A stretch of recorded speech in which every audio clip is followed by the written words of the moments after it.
The KUDZUKIAN Network presents GRINDSET, inside the mind of successful entrepreneurs with your host, Cynthia Daniels and William Sprague. I think sometimes we overplan things and that can kind of cause a delay or setback. But I would definitely say dive in, get your name started, get your website up, get your business cards. But you're going to learn from a lot of amazing people what kind of pitfalls that they have, the challenges, but what really made them successful, what made them keep going. GRINDSET.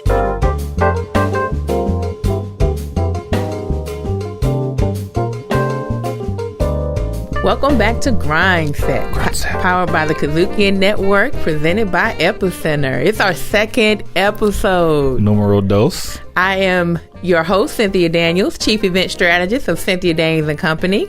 And I'm your co-host, William Sprague, commercial banker, the finance guy on this show.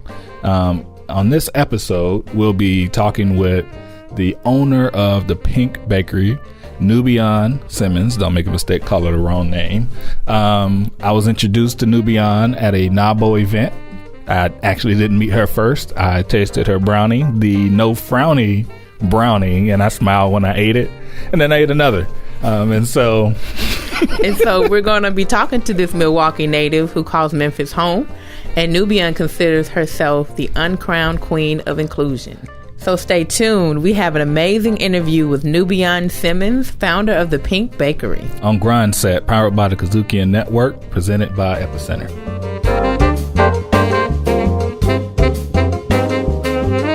GRINDSET on the KUDZUKIAN Network. We're getting funky, y'all. The Memphis Park with the Jefferson Davis statue was put up in 1964 during the Civil Rights Movement. These were all symbols of an oppression. These statues need to be in a historical context. They need to be in a museum, a Civil War memorial site, maybe even be at the ancestral home. All these things are valid places, but a public place of prominence was not where they needed to be. It's Funky Politics on the KUDZUKIAN Network. Hey, I'm Nubian Simmons, owner of the Pink Bakery, and you're listening to The GRINDSET, powered by the KUDZUKIAN Network.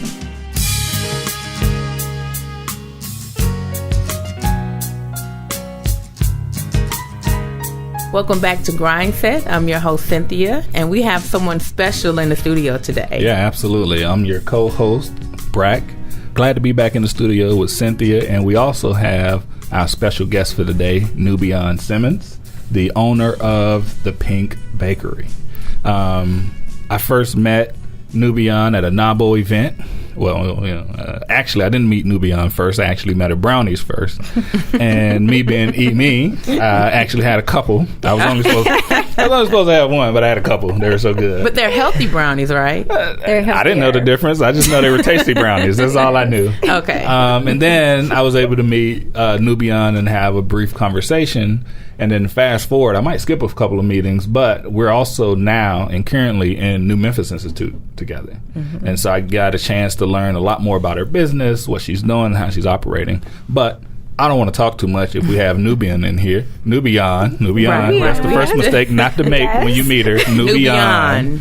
Enunciate. And so we're here to learn about Nubian's journey. Yes. How she got to Memphis. Right. How she got started in business. How her business is going and what her business is going to in the future. And, well, Cynthia, you can start asking whatever question you want to ask, I suppose. All right. Nubian. Well, I'm definitely curious to hear how she got to Memphis. I know your journey started actually in Nashville. You were at Tennessee State, and so I'm assuming you graduated. I don't know if you were baking at the time, but I'd love to allow the audience to hear how you went from majoring in. What did you major in? I'm sure. So I got my first degree in education with a concentration in science and math. Okay, so it sounds like you were on the road to teaching. Yes. Okay, and so you went from TSU to opening the Pink Bakery. Yes. So I'm definitely curious to hear where that journey started. Sure. So let's go back a little bit. Let me first say hi. Hey. And thank Hi, everyone welcome. Thank you for having me. My journey started before I even got to Tennessee State. So when I was younger, I was in a lot of like science and STEM and engineering programs. Okay. I always had like a curiosity for how things worked and how to break things down and then put it back together, right? Interesting. But then I also had what my family would call, I was bossy. And so they felt like teaching would probably be best for me because I like to control the... Instruct. Thank you. Yeah. Yes. And to instruct. And so... when I graduated high school, this is, no, okay, I won't tell that. No, tell the story. Tell the story. I need to tell the story button. When I graduated high school, I knew I wanted to go away for college. Okay. And at that point, I was like infatuated with Anthony Hardaway. Memphis own. The Memphis' own, yes. I worked at a shoe store, so I had like all the shoes, the jerseys, all that type of stuff. Okay. So anyway... I was so green about basketball, though, and even him. And I figured to myself, ooh, okay, he went to Tennessee State. So if I go to Tennessee State, if we ever met one day, we would have that in common, right? Brilliant plan. Brilliant plan, right? Yeah, 17-year-old girl, 18-year-old girl, this is what she's formulating. So anyway... he did not go there, but I did. And so when I got to Tennessee State, I majored in electrical engineering. Okay. That was my first major that I declared. Okay. The next year, and I promise all of this will make sense. Okay. The next year, I majored in chemistry. Interesting. And then the next year, I majored in biology. So it changed. I'm seeing a pattern here. There's a pattern here, yes. What's going on? I was trying to figure it out. Right. Right? Like, all my friends just knew what they wanted to do. You're not alone. You're kind of lost once you found out Penny didn't go to Tennessee State. Right. I started out wrong. Right. I started out bad. Yeah, exactly. So after biology, that third year, I switched again to... education with a concentration in science and math. So I tried to pull it all together. That makes a lot of sense. Right? Were you on that 5-year plan? I was on the 5-year plan for sure. Yes, I was on the 5-year plan for sure. And so when I completed my my degree, when I was doing student teaching, the kids, I just knew that wasn't for me. It didn't feel right. Say that. Yeah, I didn't like to be confined in the classroom. Okay. Right? And so... I graduated and got my MBA in supply chain management. Again, you would feel like none of this makes sense. None of right? it. It's like all over the place, which is what my mother said to me. Yeah. You are all over the place. Yeah. I need you to figure out what you're going to do with your life. What you did, Penny. But I also think a lot of entrepreneurs have this in common, right? You go into school and you think you know what you're supposed to do. Right. And the older you get, when you evolve, things change. Things happen. So, okay, so take us to, you got this MBA, supply chain. Yes. And so while I was in college, I met this person who became my business partner, who later became my business partner in us doing promotion, marketing, branding type of activities. So we started this in college. And so when I graduated, like I said, the first time, and this is, again, kind of going all over the place, we had been throwing like college parties and doing a lot of stuff on campus. And so I had to make a decision when I finished school. And it was like, are you going to try to get a traditional job? Or are you going to go down this entrepreneur route? The first GRINDSET moment. Right. Yes. And so for me, again... yeah, I was going to say you missed the depth. For me, again, it was... I enjoyed the freedom of, at school, like you don't really you're not confined for real. You know what I mean? And so the thought of, being in that classroom, having to stay in that room all day long drove me crazy. And I was like, I cannot do that, right? And that's usually the first sign of an entrepreneur GRINDSET world, when you just feel like, when you're uncomfortable in that regular 9-to-5 role, like it's not for you. Right. You probably should be your own boss. Right. Like that's what you're thinking. But then it's like, but what does that really even mean? Right. But how does that GRINDSET take you from there to the Pink Bakery? I'm about to tell you. No, my bad. I'm about to tell you. You asked for the long version. I did ask for the long version, didn't I? But okay. So let me speed it up. Then I won't give you the total long version. Let's see. So I was in Nashville doing the graphic design and the branding and marketing, all that type of stuff. And my mother in 2012 got diagnosed with breast cancer. And so that was a complete life-changing moment. And in that moment, I made the decision to leave Nashville and to go to Milwaukee to take care of her. Okay. After I took care of her for about 4 years, I knew I wanted to move back to the South because it was so cold up north. But I knew I didn't want to move back to Nashville because I lived there already. Okay. I lived there already, and I just wanted to experience something else. I think that's another thing about entrepreneurs. Like, we like seeing different things, right? Yeah. And so on my mom's journey, though, we went from Milwaukee to Houston to Mexico, then back to Milwaukee, all in a short period of time, again, like for her treatment, as we treated her naturally.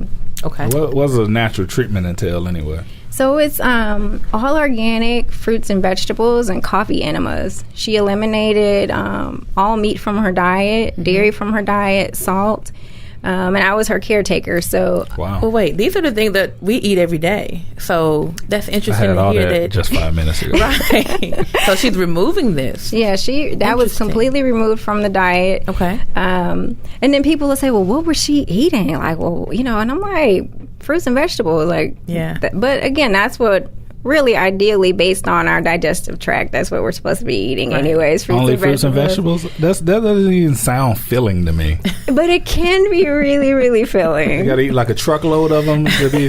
Well, yeah, she Now listen, you're listening to GRINDSET on the KUDZUKIAN Network. We're talking about your mother's diet, right?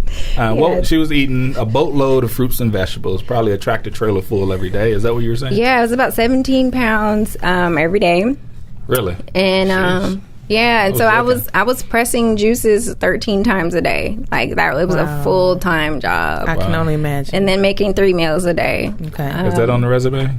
No, it's not on the resume. But it's preparing her for the Pink Bakery, right? Yes, I was going to say, I'm trying to get to, so rude. To all of that. I wasn't trying to rush. So before I left Nashville, before she got diagnosed, I had wrote on my vision board that I was actually going to start the Pink Bakery, but I didn't have any time because I was doing so much design work. But I wrote it down.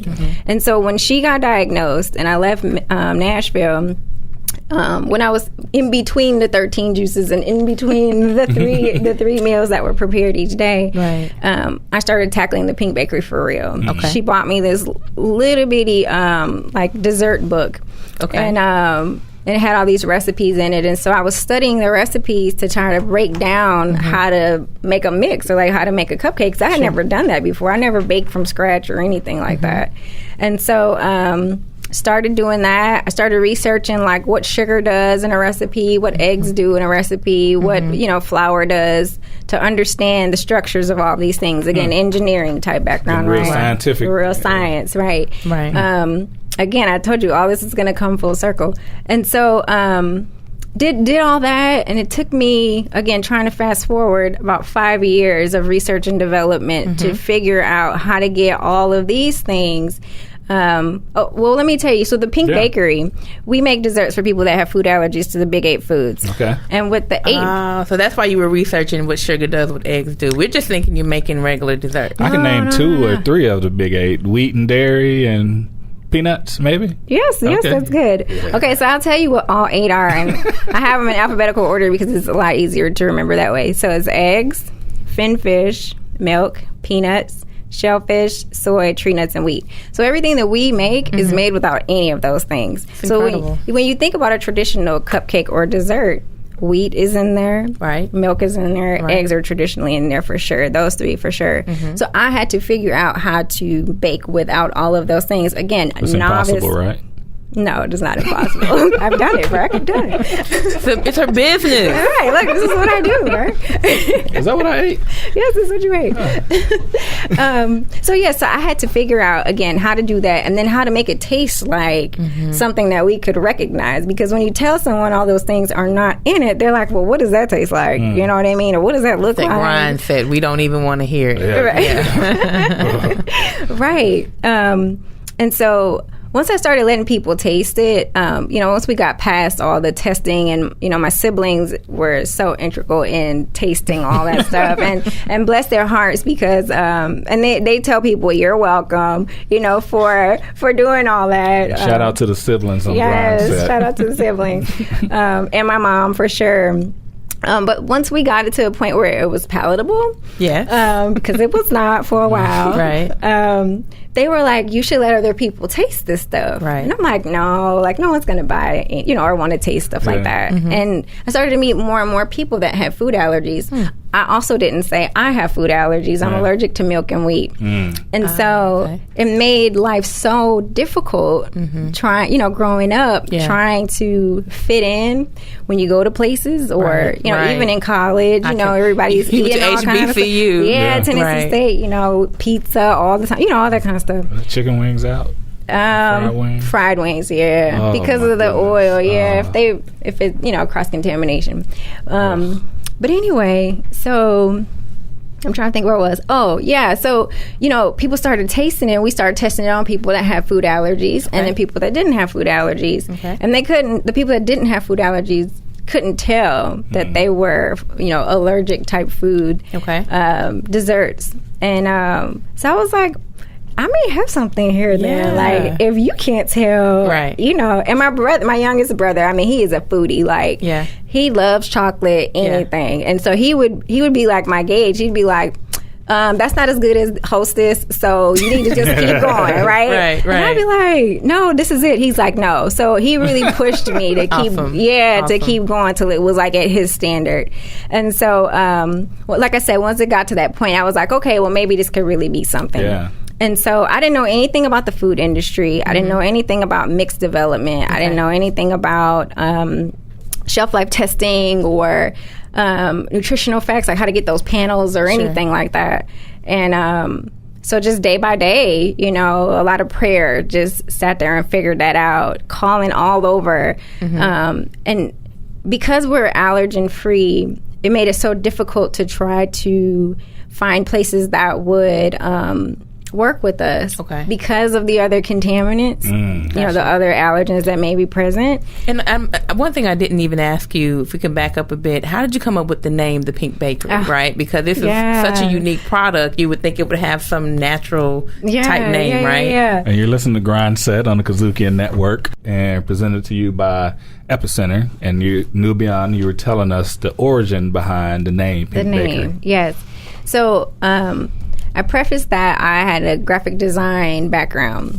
And so when I was creating the logo and the name and all that, I knew I wanted it to be cheery, and I knew I wanted it to be something that would be attractive, right? Okay. Because, again, allergens, like, we live in a world that can sometimes be pretty sad, right? Pretty blue. I'm thinking bland right now, like no flavor. No fried chicken? That too. But aside from the taste of the food, just the way that we feel, right? Okay. Like, so I was going more so for the feeling. And so I knew yellow was cheery, but I didn't want to call it the Yellow Bakery. Like, that sounded weird to me. And then I didn't want to be cheesy and call it the Love Bakery, because I was putting a lot of love into what I was doing, right? A lot of research, a lot of time, just all of me was going into this. And so started studying color theory again and went back into that. Sheesh. And so, I know, right? Lifelong student. That's cool. And so the color pink means love. And so I was like, oh, that's it. I said, but this is how I knew that this was going to be the name. Okay. I said, let me check the URL to see if that's available. Because, that's an asset. It's real. It's real. So it was available. And I said, oh, that's the name. Now, as a Delta, is there any conflict with the red, with crimson? What are the Delta colors? I don't want to get this wrong with two Deltas sitting in front of me. Crimson and cream, and your business is named the Pink Bakery. Is there any kind of conflict there? I just want to know. Brad, if you mix red and white, okay, you get pink. So more color theory stuff. Yes.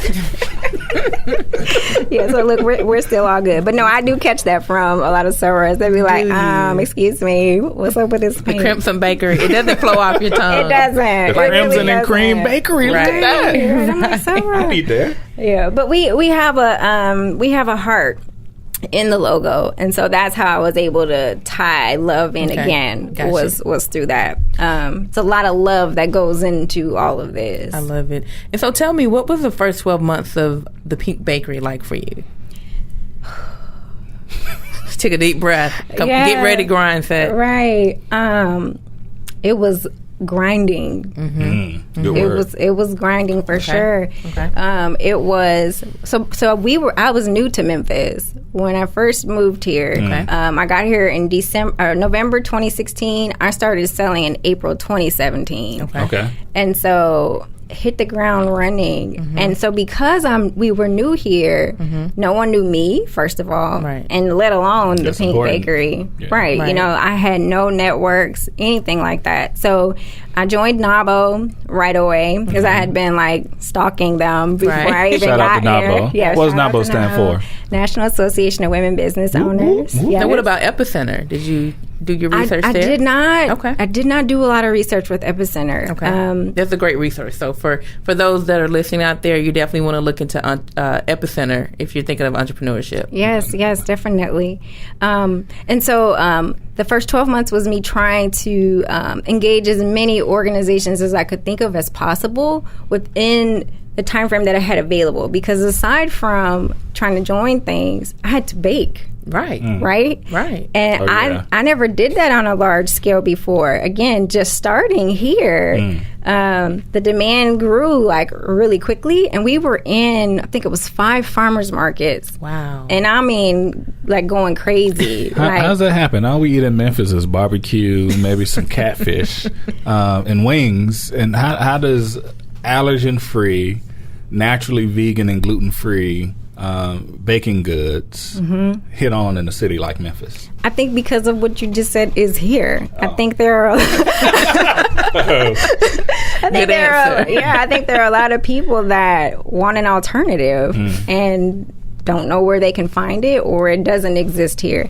We're Tennessee's first Big 8 allergen free bakery. So when I was doing all my research, this doesn't exist in Tennessee at all. It doesn't major, exist. By the way. Thank you. Yeah, Thank you. It doesn't exist in the South at all either. There are some bakeries that may be gluten free or some that may be nut free or dairy free, but not all 8. So and again, with me only being allergic to milk and wheat, you know, some people were like, well, why didn't you just focus on those 2 areas? Because I knew what it felt like to be excluded, you know, growing up. Like, I know what that feeling is like. I wanted to make sure everybody that was in like that 8 or grouped into that 8 didn't have to worry about that. Right. Yeah. You know, I mean, you could be allergic to anything, you know, but the Big 8 cause 90% of the reactions in humans. And there's 15 million Americans that have food allergies. That's diagnosed. I mean, there's so many people, I look at them and I'm like, you definitely allergic. but they don't look at me. think Turn they your are. head. But they don't think they are, you know? And so worldwide, I mean, their allergies, the Big 8 are you know, affecting people worldwide as well. In Europe, there's 18 million people that have been diagnosed. So, you know, it's a big deal. And that's the goal, is to even get over there with my mixes too. But, awesome. But anyway. So how's so listen, we're on GRINDSET on the KUDZUKIAN network presented by Epicenter. How is business going, right? The numbers, are you making any money? And how comfortable are you with the day-to-day numbers of your business? Sure. So when I first started, the first 12 months, I wasn't very comfortable with it at all, because I didn't know how people were going to actually respond to our prices. Like, we use only organic, non-GMO, fair trade, responsibly sourced ingredients. Sounds So expensive. it's not like a 99 cent This is snack not, cake. No, this Okay. is It's not. not Lil Debbie. No, this is not It's Little Pink Debbie. We're definitely specialty. Okay. We're a specialty. And so our pricing is a little bit different than what some people may have been used to here in Memphis. Okay. And so I didn't really know how people were going to respond to that, but I knew from a profitability standpoint, I had to be at a certain price. There's a model that I follow, or equation that we follow, to make sure that we do maintain that. And so I wasn't really comfortable with it until people started buying it. Okay. And then it was like, oh, okay, well, yeah, then I'm cool with it, you know. So do you think you priced too low, or did you get it right? No, I think it's priced where it should be. Okay. Yeah, I think it's priced where it should be. I mean, I've had people tell me, you should price it higher than what it is. And I'm like, no, like, I'm not trying to, you know, I'm not trying to do anything like that. So anyway, you asked, are we making money? We are making money. Okay, that's good. Do we have a lot of debt? Yes, we do. Because of, this was a new business for me too, inventory. I never really had to factor that into anything before. Right, and so, you know, boxes of sugar, you know, we now have to look at that, and chocolate chips, and even the retail boxes that our mixes are sold in, or the packaging that our baked brownies are in. Like, there's so many different things. Yeah, and the packaging was selected based on shelf life testing. And so all those different things are things that we had to consider that, you know, eat up the profits for sure. But now I'm way more comfortable talking about the finances. I'm in the SBA Emerging Leaders Program currently. Yeah. And shout out to Steve and Eric. And they've done an excellent job with talking to us about finance. I also have an amazing accountant. Shout out to Rhonda. That's important, everybody. Rhonda who? Rhonda Hughley. Hey, Rhonda. But you need an accountant. You need an accountant. And she has helped me get my life together. Because again, with baking so much, I would just take the receipts and just put them to the side. I wouldn't put them in QuickBooks, right? Because I was so tired and I was so busy. Right. And so she would say to me, you know, Nubian, like, you have to do this stuff, and we have to just make time to be able to do that. And so now we try to make time to do that for sure. So we talk about like cash flows, and we talk about like our income, look at the income statement monthly and the balance sheet, and really understanding what that stuff is, right? That's also a major key alert. Know your numbers. You have to know your numbers. Yeah. It's, you know, to me, in businesses that I've had before, it was a lot of like shoebox type stuff. Okay. You know what I mean? Like, just to be honest. Yeah. And now it's like with this, you know, you're filing taxes and you know, tax returns and all those types of things, and you know, your quarterly taxes and your business tax. Like, Lord, here in Memphis, there's all these things. You know? We have extra tax in Memphis. Like, we got a tax on your tax. No. right. But you know, like I said, now I'm way more comfortable talking about it because I have her to guide me. And if I have any questions about anything, and I'm a question asker, like I question her to death. But she answers everything for me because she wants to make sure that I understand what's going on moving forward. Okay. Now, do you just have an accountant, or are there other advisors that you have access to that you can ask questions about the business side? Because there's working in your business, and then there's working on your business with accountants and other advisors. Yeah. So what's awesome about NABO is that there are women in that organization that have been in every stage that I'm ever going to be in. Okay. And so they will answer any and every question you have if you just call and ask. And so it's just getting up the nerve to do that. And so they had an accelerator program that I participated in. And we went through all these things. It was kind of like business school all over again, where we went through finances and marketing and HR and, you know, things of that nature. And it was an amazing, amazing experience. And because we bonded for 6 months in that program, it was a 6-month program. Yeah. Because of that, now I have access to Kim if, you know, your if I have network a question. has increased. Absolutely. Awesome. And Sean, you know, if I have questions about the sales process and the sales funnel, she'll love that I said sales funnel. Yeah. You know, so just learning all those keywords where you do it innately, but you don't know what that's called. Right. You know what I mean? Yeah. And so what's the best advice you've ever gotten as a new entrepreneur? So a lot of the listeners out there trying to figure some things out. What's that best advice you've ever gotten? The best advice I've ever gotten, and I still have not really tackled it as well as I probably should have, is to make sure that I achieve work-life balance. Very important. And I'm just being honest, I have not achieved that at all. I'm still very heavy work. Now, how successful was that person? Because when you're in the grind, I don't know that there's any work-life balance associated with the first few years of business. Sure. I think, though... I beg to differ. Oh, well, my bad. If I can chime in, so even with my grind set schedule, I have at least a day where I do absolutely nothing. Well, I'm working a 9 to 5, so thank you for challenging me on that. You get a weekend. I get a weekend. You get a whole weekend. But I I take a 24-hour break. Yeah, see, I don't really know what that's like, honestly. Okay. I would love to know what that's like, to be able to not do anything for 24 hours. How about an 8-hour break? Ooh. When I tell you it's bad, like it's so bad that my siblings will be like, let's go to the movies. And I'm like, that's 2 hours. Do you know what I could achieve in 2 hours? And they're like, Nubian, like it's 2 hours. Well, that has to be part of your future plan. I know we're going overseas, so at some point we're going to have to create some downtime. I really do. Okay. Like last year was terrible. Oh God, it was so bad health-wise. From grinding so hard, grinding myself into the ground. But this is real. Yeah, this is real. You're not the only one. It's the reality of it. Okay. You know, sometimes you forget to eat, and I know that may sound funny, or like, how could you forget to eat? And I'm an eater. I know I don't look like it, but I love to eat. Looks can be deceiving. Right.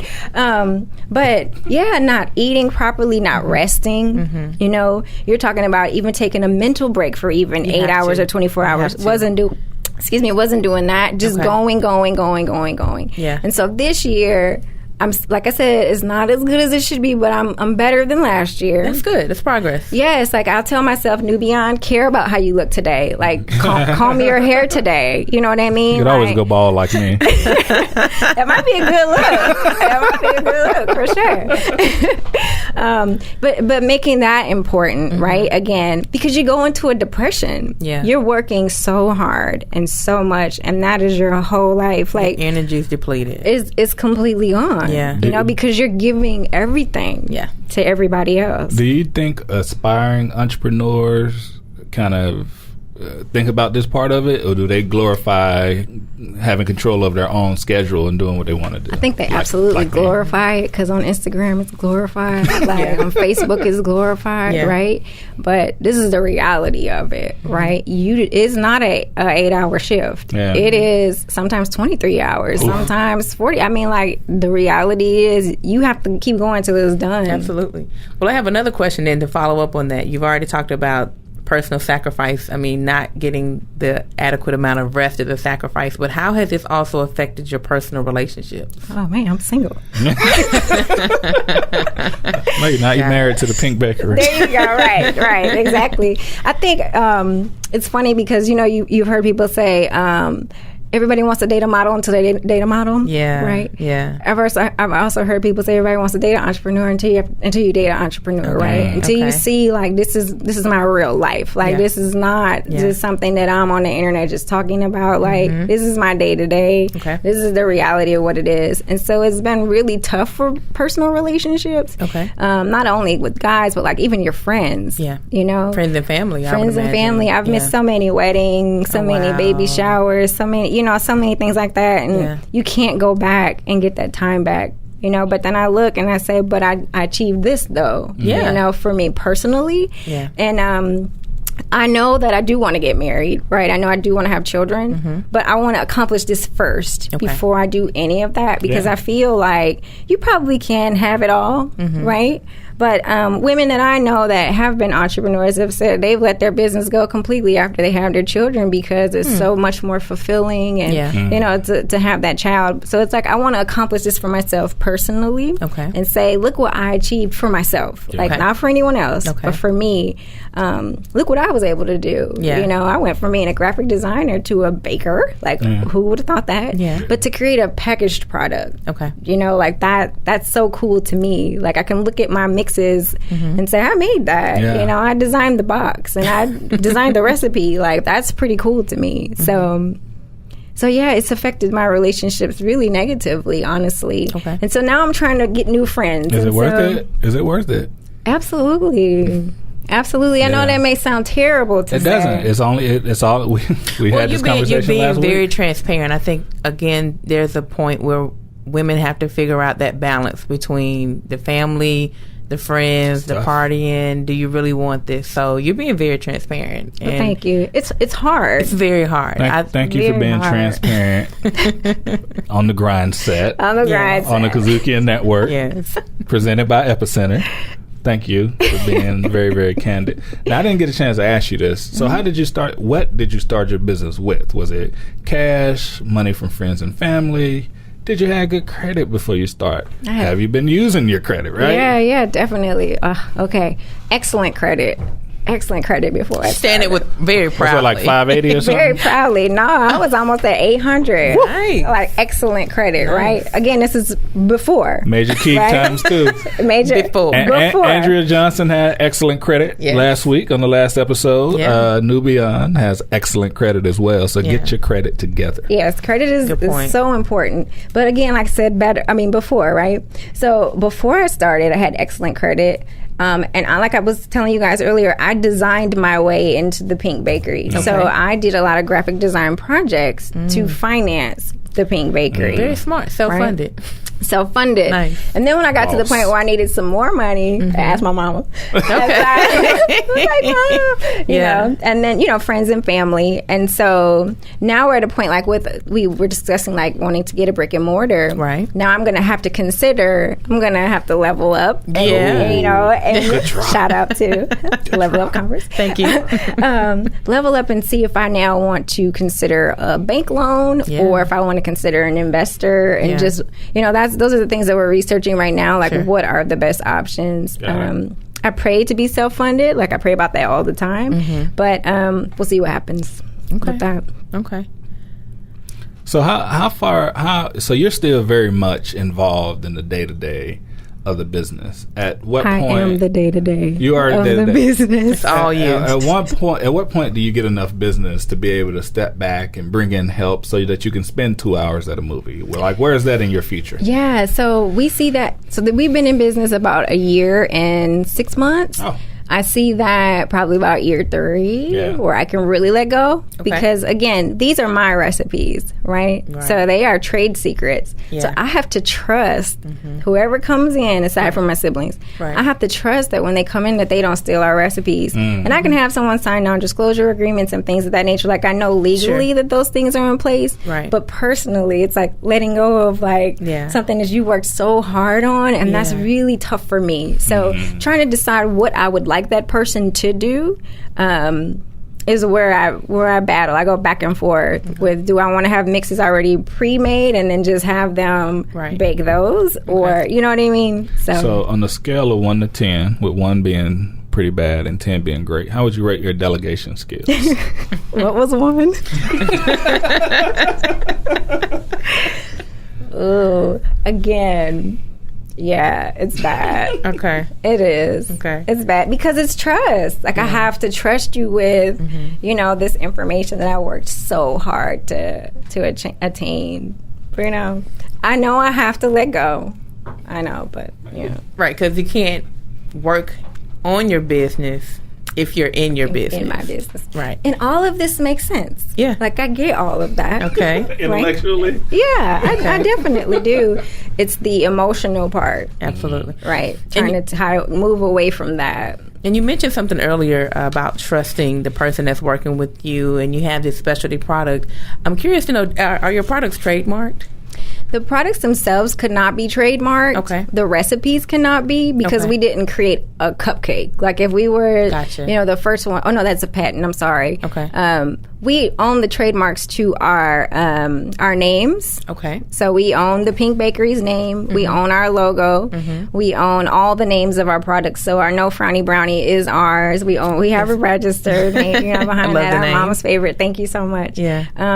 Mama's Favorite is registered, and then Not So Plain Jane is registered. And I did all the registrations without an attorney. I did all of that by myself. Wow. So, and that was an interesting process too. Again, anything that you're interested in figuring out, you can. It just takes time. You have to research. Absolutely. And again, you don't have a lot of money when you're first starting out. You have to do it yourself. You have to do it yourself. You have to do what you have to do. Yeah. So now, with all the resources that you've utilized in Memphis, you're telling us earlier that you did have some experience with Epicenter. What was that?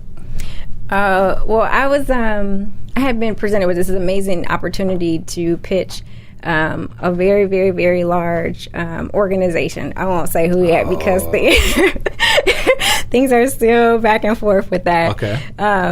But Epicenter, Elizabeth, and Taylor were nice enough to try to work with me on my pitch and just to give some advice and some tips on,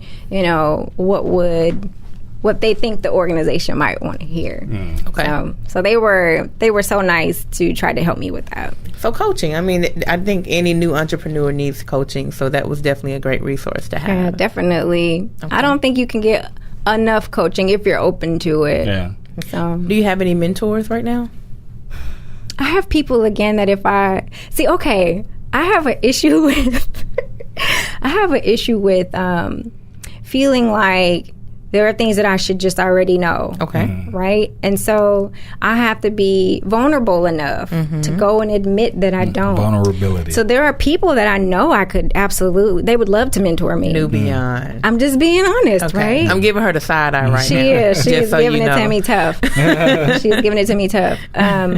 But again, the trust, the vulnerability, like all these things are the reality of where I am with this business. Okay. And I know that every day I'm trying to grow to get better so that I can go to someone and lay it all out on the line and say, this is my ugliness and this is the reality of it, and help me get get further. But people here are so warm and so helpful. Like, shout out to all of Memphis. Yes. They want to see you succeed. Like, absolutely. I feel like Memphis is like that rose growing through the concrete. Like, people are like, they're gonna make it. You know what I mean? Whatever obstacles are presented, in front of them, they're gonna get through it. Grit and grind city. And I didn't understand what that meant. And if you can make it in Memphis, you can make it anywhere. Oh, absolutely. Now you're listening to GRINDSET on the KUDZUKIAN Network, presented to you by Epicenter. And so we're gonna ask you one final closing question.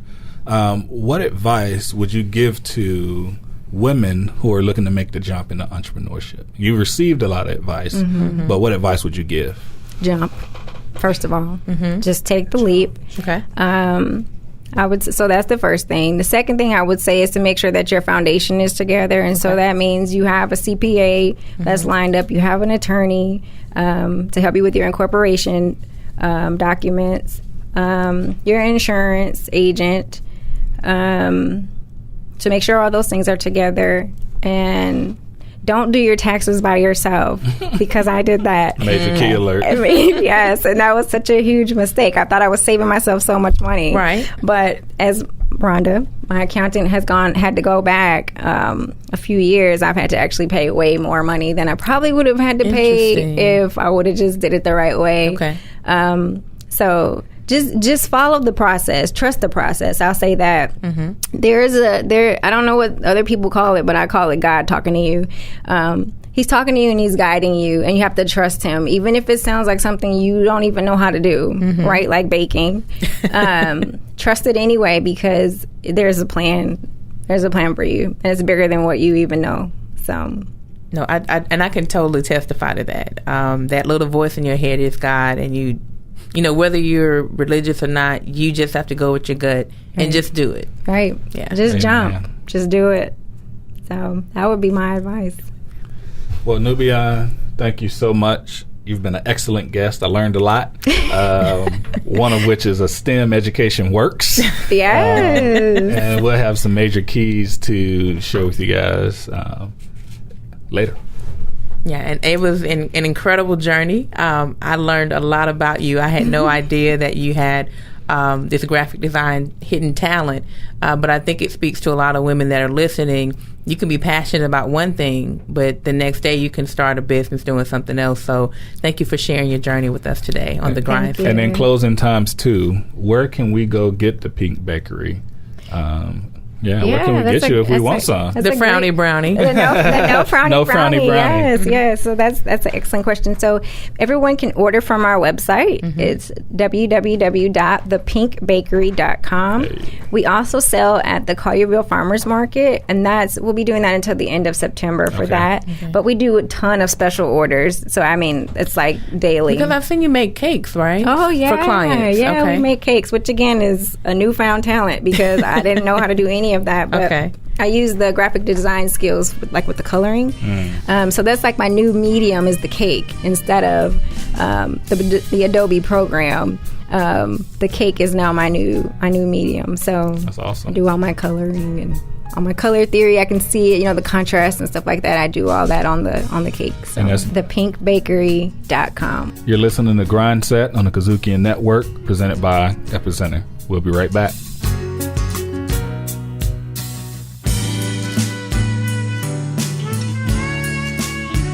GRINDSET on the KUDZUKIAN Network.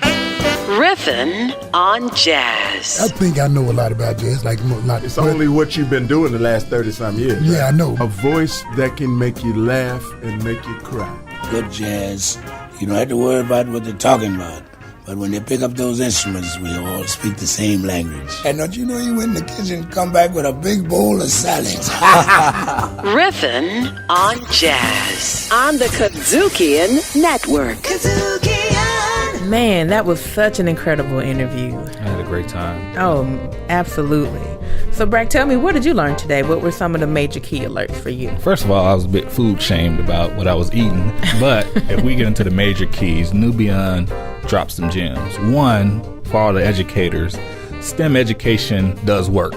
Nubian is putting that in process after all her education. Number two, know your numbers. Know how your business is doing. And if we learned anything, you probably need to look at your numbers on a weekly basis. Number three is credit is important before you make the jump. Make sure your foundation is together as well. Right? And so those are the four major keys. Know your numbers, have your foundation together, make your credit is important, and a STEM education works for the kiddos.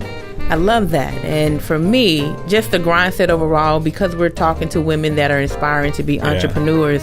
So I have something I want to share with our listeners today. A lot of our audience are women wanting to become entrepreneurs.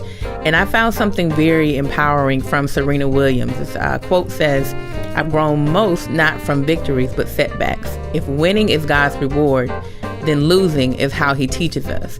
And so after hearing Nubian's story, and how she's, started a career in Nashville. She, had some challenges with her mother, but out of that came this beautiful business of the Pink Bakery. And so I think entrepreneurs and inspiring entrepreneurs need to understand that when you have a setback, it's just setting you up for the next big thing. I hope you heard all this deliciousness that Nubian and the Pink Bakery dropped on us today. We'll see you next time on GRINDSET. GRINDSET, executive producer Epicenter. Recorded at KUDZUKIAN Studios. GRINDSET is directed, produced, recorded, and distributed by KUDZUKIAN.